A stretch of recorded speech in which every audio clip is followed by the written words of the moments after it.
로마서 강의 마지막 시간입니다. 37번째 시간인데요. 선한데 지혜롭고 악한데 미련하라 라는 제목으로 말씀을 나누도록 하겠습니다.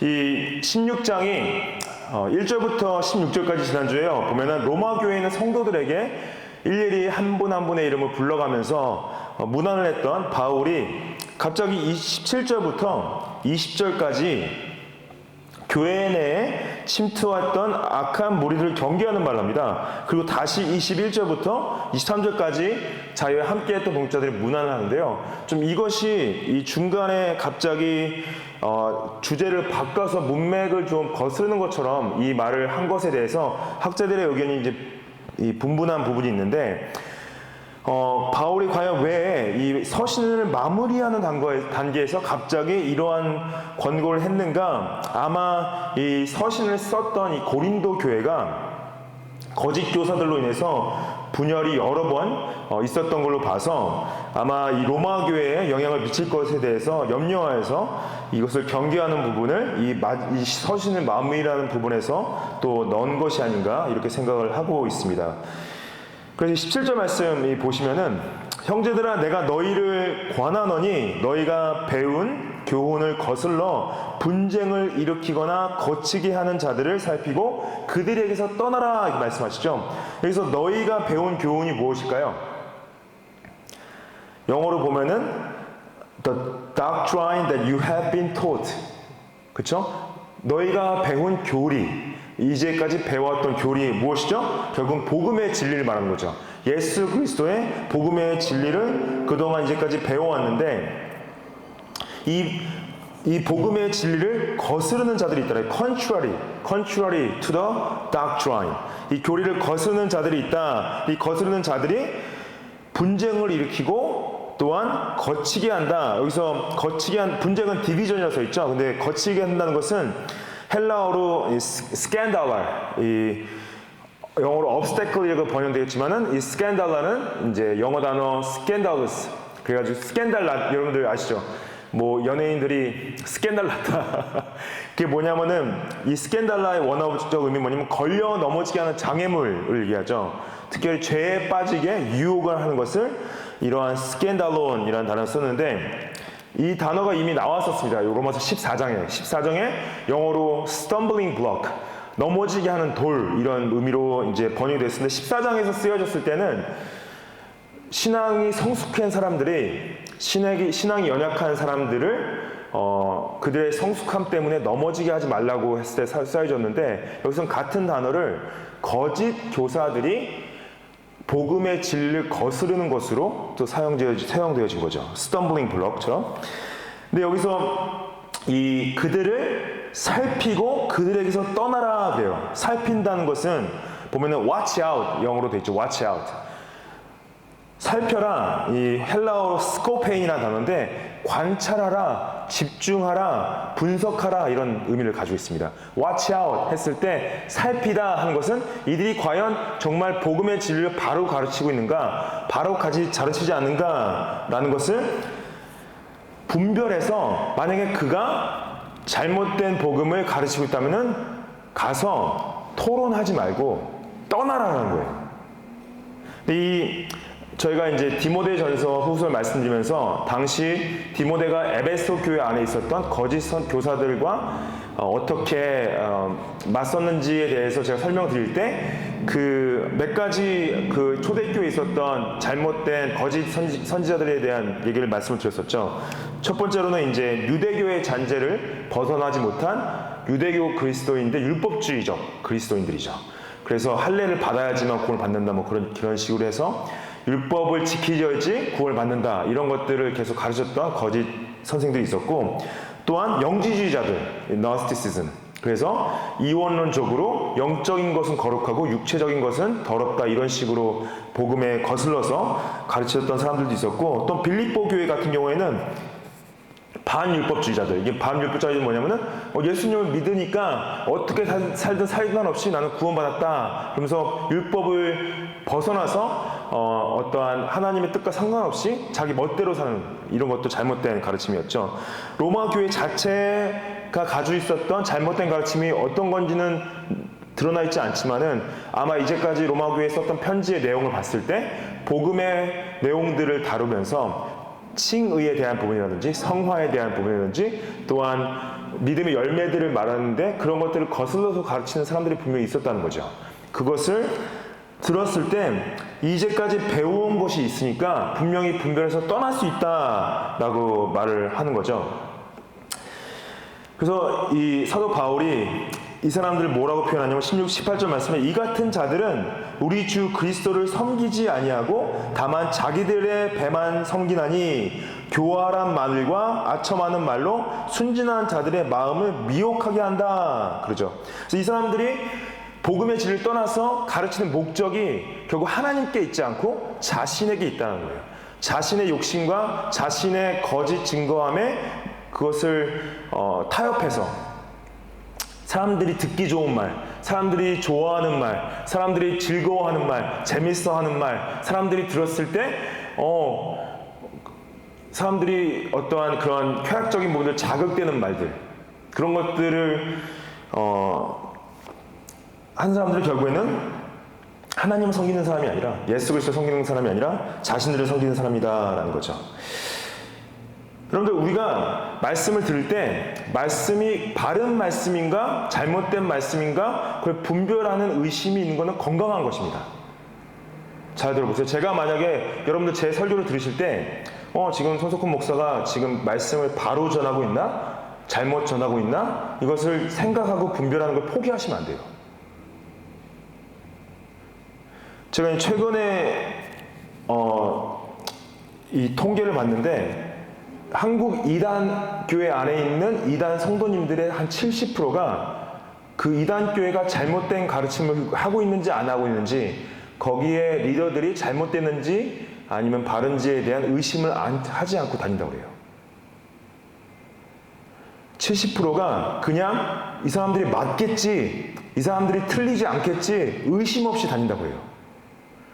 그래서 여러분들, 성경은 그 잘못됐는지 바르는지 그 의심을 멈추라고 명령하지 않습니다.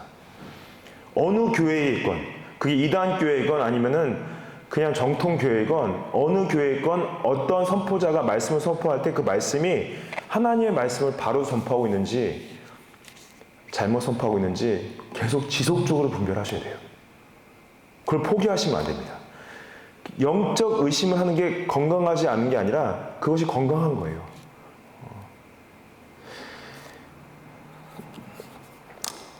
그리고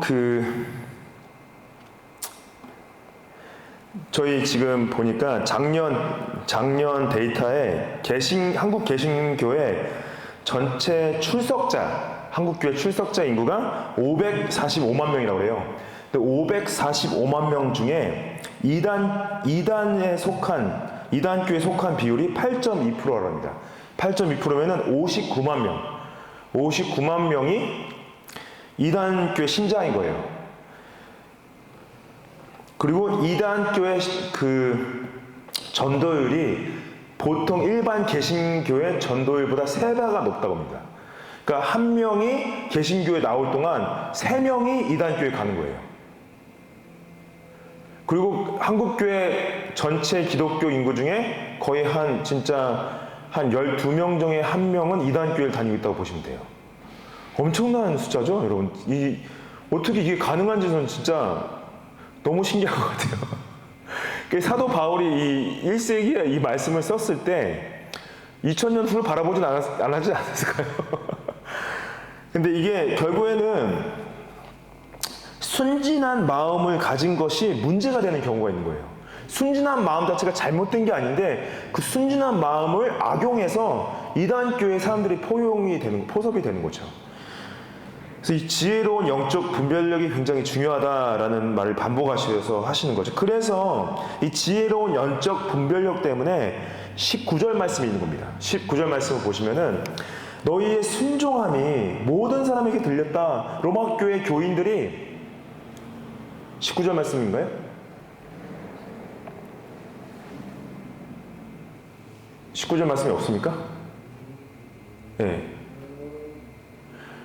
너희의 순정함이 모든 사람에게 들렸다. 이건 뭐냐? 로마 교회 교인들이 하나님을 따르는 데 있어서 신실하게 따라가고 있는데, 그러므로 내가 너희로 말하면 기뻐한다.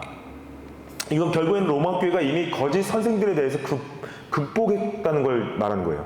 이들이 잘못된 가르침을 극복하고 있는 상태에서 그것 때문에 기뻐하고 있다 말을 하는 건데, 너희가 선한데 지혜롭고 악한데 미련하다, 이 말씀 많이 들어보셨죠? Be wise as to what is good and innocent as to what is evil. 선한데 지혜롭고 악한데 미련하게 원한다, 힘쓰라 한 거에 이 맥락에서 봤을 때 무슨 의미를 가지고 있는 거예요? 잘못된 가르침을 분별해서 그것을 따라가지 말아라 하는 의미를 가지고 있는 거죠. 이 선한데 지혜롭고 악한데 미련하기를 힘쓰라는, 원한다라는 표현 자체 전체 맥락에서 봤을 때 잘못된 거짓 복음을 따라가지 말고 피하고 지혜로운 결정을 해야 된다. 여러분들 와서 엉뚱한 얘기하는 분들, 질문하는 분들 보면요, 그 질문 자체 나쁜 건 아니지만은 결국에는 성경을 읽어보지 않고 성경에 대해서 잘못된 선입견을 가지고 질문하시는 분들이 계세요. 그럼 저는 이제 그냥 기본적으로 일단 한번 읽어보시고 다시 질문을 하라고 말씀을 드려요. 왜냐하면은 그냥 이렇게 말씀할 거야 하는 것 같아요 하면서 질문하는데 결국엔 안 읽어보고 질문을 하시는 거예요. 근데 읽어본 분들은 질문이 다릅니다. 읽어봤기 때문에 오는 질문들이 있고요, 읽어보지 않고 그냥 선입견으로 하는 질문들이 있어요. 적어도 우리가 그리스도를 따르는 주님의 제자들이라면 성경을 정독을 처음부터 끝까지는 한번 해야 되지 않나. 그거에 대한 질문이 있다면은 그 질문의 수준이 다릅니다. 근데 제가 이런 거를 말씀드리는 건 조심스러운 게, 그렇다고 해서 아예 그런 것 때문에 질문 안 하시는 분들이 계실까봐 좀 조심스럽긴 한데, 결국에는 정말로 그래도 성경을 읽어보신 분들에 대한 질문은 다르다는 거죠. 그리고 읽어보지 않고 이렇게 말씀을 하고 계실 거야 라고 하시는 분들의 질문은 일단 한번 먼저 읽어보셔야 된다. 그가 굉장히 큰 차이가 있습니다.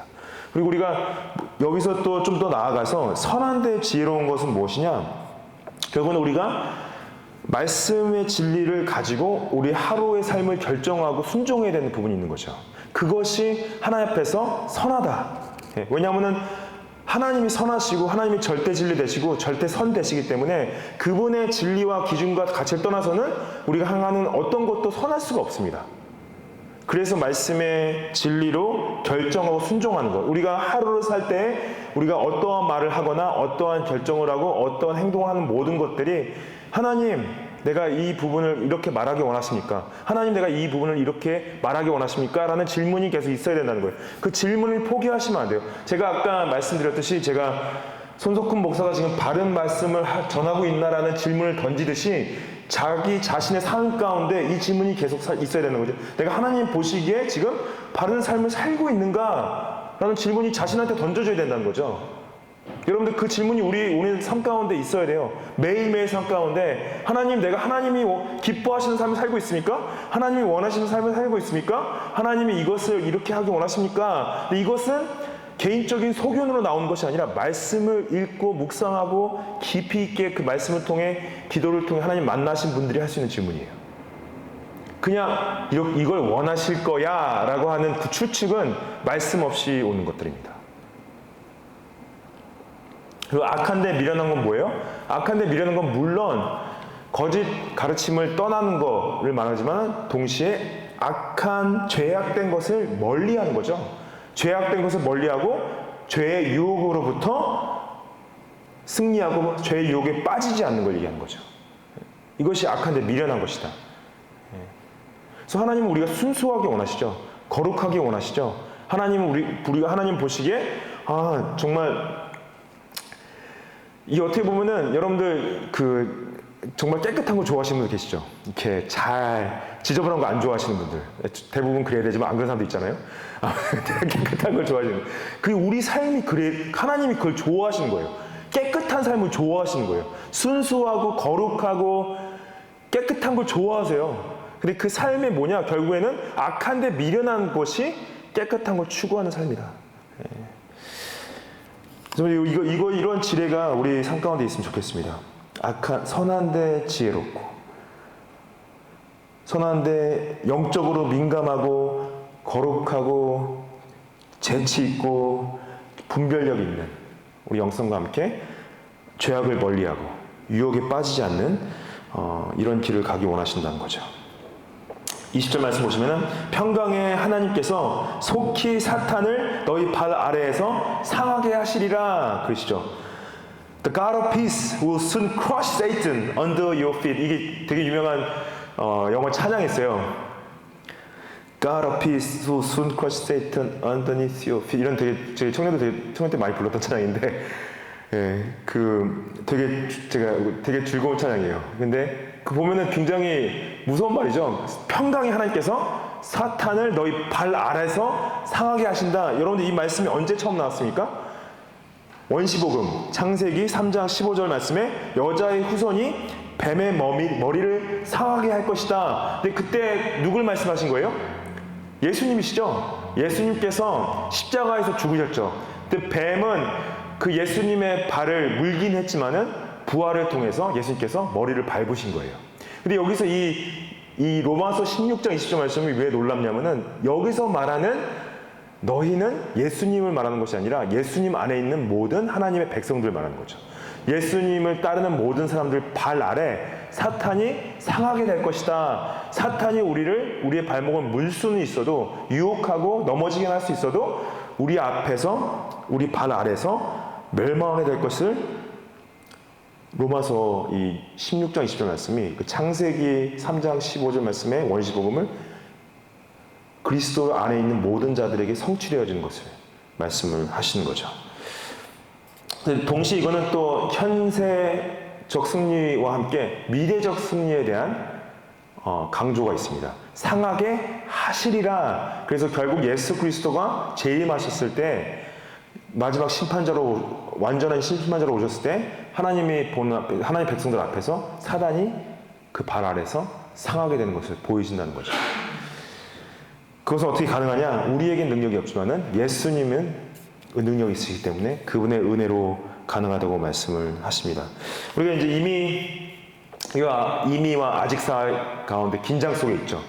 아직 우리는 사단과의 싸움 가운데 있고, 아직 우리는 세상과 공존하고 있고, 우리의 육신과 공존하고 있는 상황 가운데서 앞으로의 약속을 신뢰하고 의지하면서 오늘 하루를 승리하시기를 축복합니다.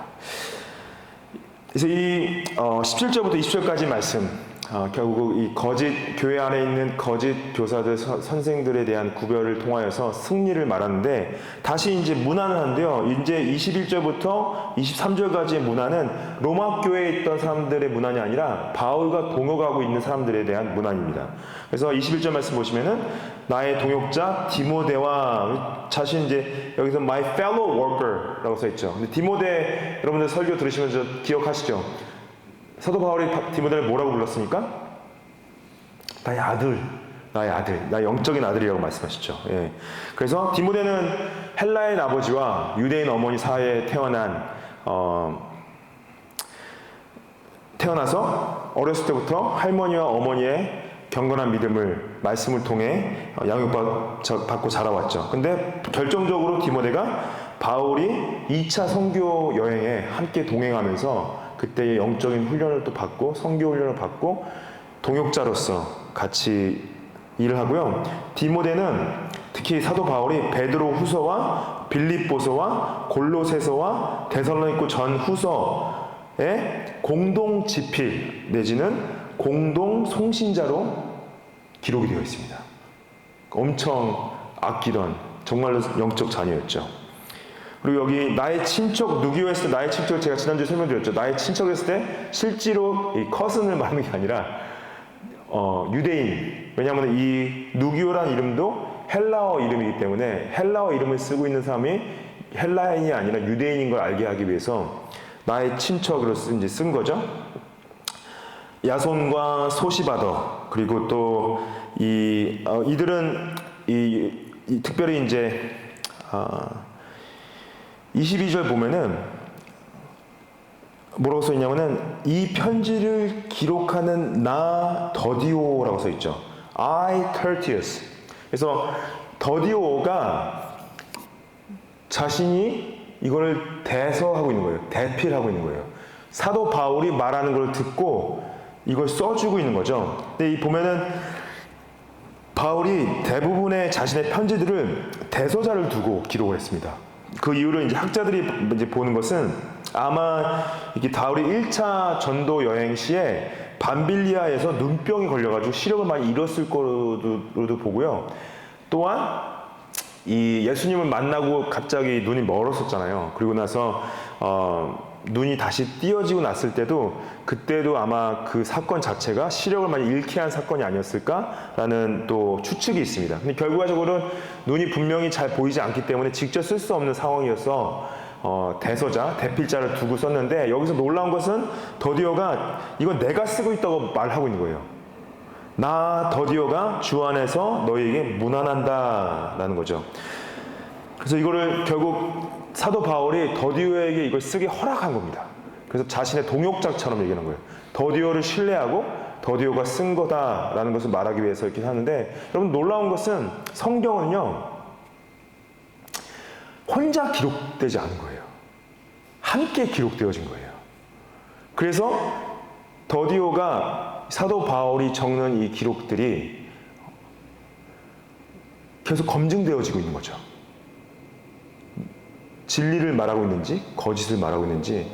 물론 사도 바울이 성령의 감동을 받아서 성령께서 사도 바울의 입술을 통하여서 말하고 계시는 것이지만은 동시에 항상 성경이 증언되어지고 2명 이상의 증인들이 세워지고 또 기록도 어떤 대필자와 대서자를 통하여서 이런 것들이 객관적으로 쓰여졌다라는 것을 강조하고 있는 겁니다. 23절 말씀에 나와 온 교회를 돌보아주는 가이오도 너희에게 문안했다. 그래서 가이오는 아마 바울이 고린도에서 세례를 준 2사람 중에 한 명으로 이제 신학자들이 얘기를 하는데, 고린도전 1장 14절에 이 가이오의 이름이 나옵니다.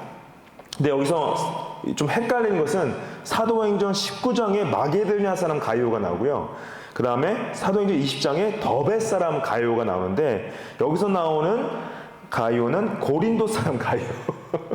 그래서 다 똑같은 사람이 아닌데 좀 헷갈릴 수 있죠. 가이오라고만 표현되어 있으니까. 근데 특히 사도행전 18장 7절에는 디도 유스도라고 표현되어 있어요. 이름이 디도 유스도. 그래서 아마 이 사람의 이름이 디도 유스도 가이오였을 것이다. 공식적 이름이 디도 유스도 가이오였을 것이다 말을 하는데, 왜냐하면 이 유스도가 바울이 고린도에서 추방당할 때, 그 사건이 18장에 나오는데 추방당할 때 이 유스도가 바울을 도와서 자기 집으로 영접을 합니다. 그래서 아마 고린도에서 이 편지를 쓸 때에도 이 유스도 가이오의 집에서 기거하면서 쓴 거죠. 그래서 자신이 나와 온 교회를 돌보아주는 가이오가 너에게 문안을 했을 때 이 가이오가 아마 좀 그래도 많은 물질적으로나 아니면은 영적으로 힘이 되어줬던 것을 볼 수가 있죠. 그리고 이 성의 재무관 에라스도라고 써 있는데, 이 성의 재무관은 당시 고린도시의 재무관리관이라는 뜻을 가지고 있는데, 고린도가 굉장히 무역업이 발달이 돼 있어가지고 만약에 당시 고린도시의 재무관이었다 그러면은 상당한 영향력을 끼치는 사람이었을 거예요. 그래서 이런 어떤 영향력 있는 사람도 교회의 교인으로 함께하고 있었다라는 것을 알 수가 있죠. 저는 이 사도 바울이 지난주에도 1절부터 16절까지 어떻게 보면은 많은 사람들 이름을 대면서 자신과 동역했던 사람들을 한 명 한 명 챙기는 모습을 보여주고, 지금 고린도에서도 함께 섬기고 있는 사람들의 이름들을 이제 명시를 하는 걸 봤을 때, 저희는 정말 관계를, 특히 공동체적인 관계, 복음을 동역하는 관계를 귀중히 여겨야 된다라는 거예요. 그래서 우리가 지금 함께 예수 그리스도를 따르면서 섬기고 있는 이 시간이 하나님께서 하나님의 절대적인 계획 가운데서 우리를 부르셨고 우리를 동역하게 하셨다는 거죠. 그래서 서로의 부족함을 받아주고 서로의 연약함을 안아주고 서로의 잘못을 용서해주고 함께 세워져 가야 되는, 여러분들이 나중에 누구에게 편지를 쓸 때 어디 먼데 가셔서 매번 서복에 편지를 쓸 때 여러분들이 이름을 한 분 한 분씩 적으면서 그때 나와 함께 동행했던 그분들에게 인사해 주세요 라는 거가 똑같다는 거죠. 근데 여러분들 그 관계를 중요하지 않는 분들은요, 교회를 손님으로 오셔서 계시다가 손님으로 떠나세요. 그러면 편지를 쓸 때 그 편지에 쓸 이름들이 없어요. 그것처럼 안타까운 것이 없죠. 그분에게 문안해 주십시오 하는 관계들이 이 가운데서 생겨 나가기를 축복합니다. 이 25절부터 24절이 없어요. 왜 없냐?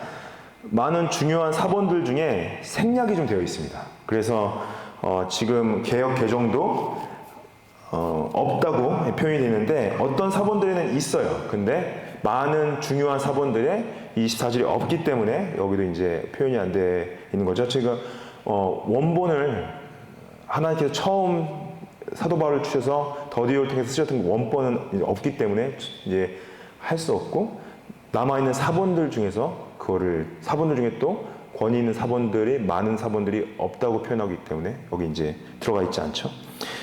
근데 사본 중에 있다고 해서 여기 쓴 내용은 여러분들 20절 말씀 후반에 우리 주 예수의 은혜가 너에게 있을지어다, 그 내용이요 그냥 24절에 들어가 있는 거예요. 근데 뭐 큰 내용의 흐름에 큰 차이는 없겠죠.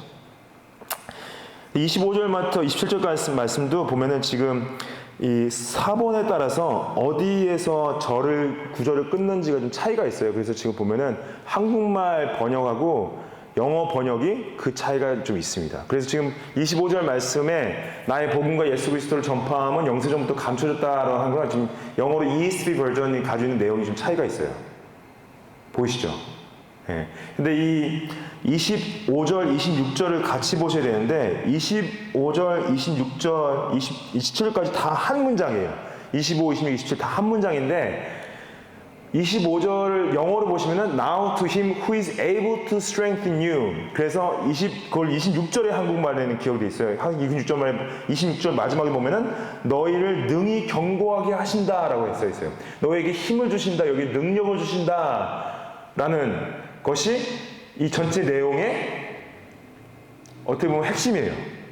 근데 좀 헷갈리시죠? 왜냐하면 이게 한국말에는 26절에 적혀 있는데 영어 번역에는 25절에 적혀 있어서 좀 헷갈리죠. 근데 이 내용은 너에게 힘 주시기 원한다, 너희를 견고하게 하기 원한다. 그리고 지난주에 말씀드렸던 그 성령 충만은 뭐냐면은 성령의 능력으로 우리가 충만하게 되는 거죠. 그것을 말씀하시는 거예요. 근데 이 너희를 견고하시는 것은 무엇으로 견고해야 되어지냐? 25절 다시 보시면은 견고하게 되어지는 것은 복음과 예수 그리스도를 전파함으로 견고하게 된다. According to my gospel and the preaching of Jesus Christ. 그래서 여러분들 우리가 어떻게 강하게 되는가? 영적으로 충만한가? 영적으로 강하게 되는가? 결국 복음과 예수님을 선포하는 것이 우리를 강하게 하는 것이다. 여러분들 영적으로 강해지기 원하십니까? 예수님을 전파하십시오. 복음을 선포하세요. 그러면 강하게 됩니다. 여러분 그런 경험 해보셨어요? 복음을 증거하니까 없던 힘도 생겨.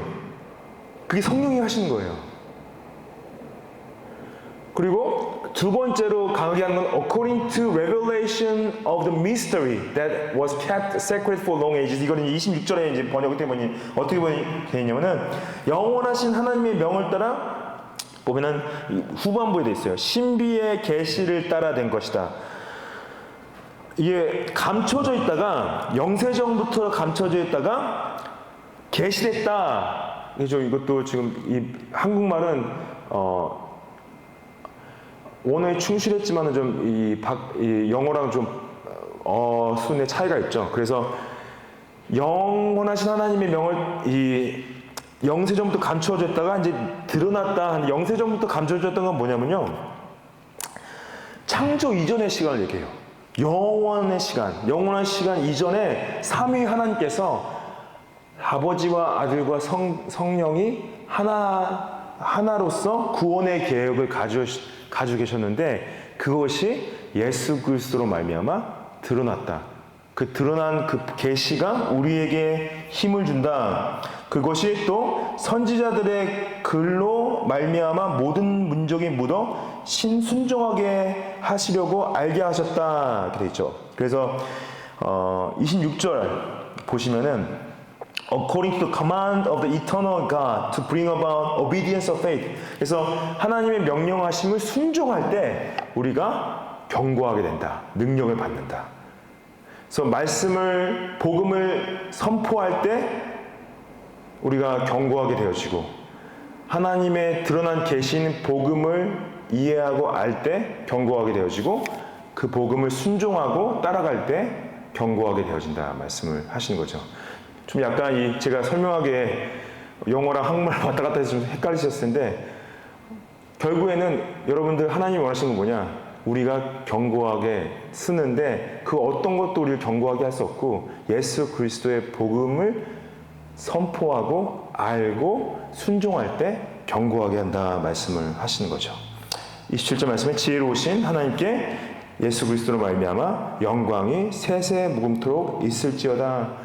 결국 이것은 결국 이것의 목적 개혁자들이 말했던 Soli Deo Gloria 오직 하나님의 영광을 위해서. 그래서 저희 교회 미션 스테이트먼트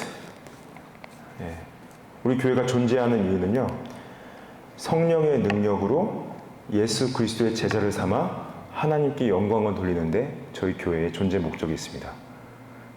그거 아셨나요? 주보에 앞에 그 부분은 매주 주보에 써서 나가고 있습니다. 영어로도 We exist to glorify God through making the disciples of Jesus Christ through the power of the Holy Spirit. 그걸 이제 선샤인 교회는 영어로만 나가고 한국 교회, 서부 교회는 한국말 영어로 써 있어요. 그 나간 지 몇 년 됐습니다. 4, 5년 지났습니다. 예, 하나님의 영광 위해서 우리 교회가 존재함을 믿습니다. 같이 기도하겠습니다.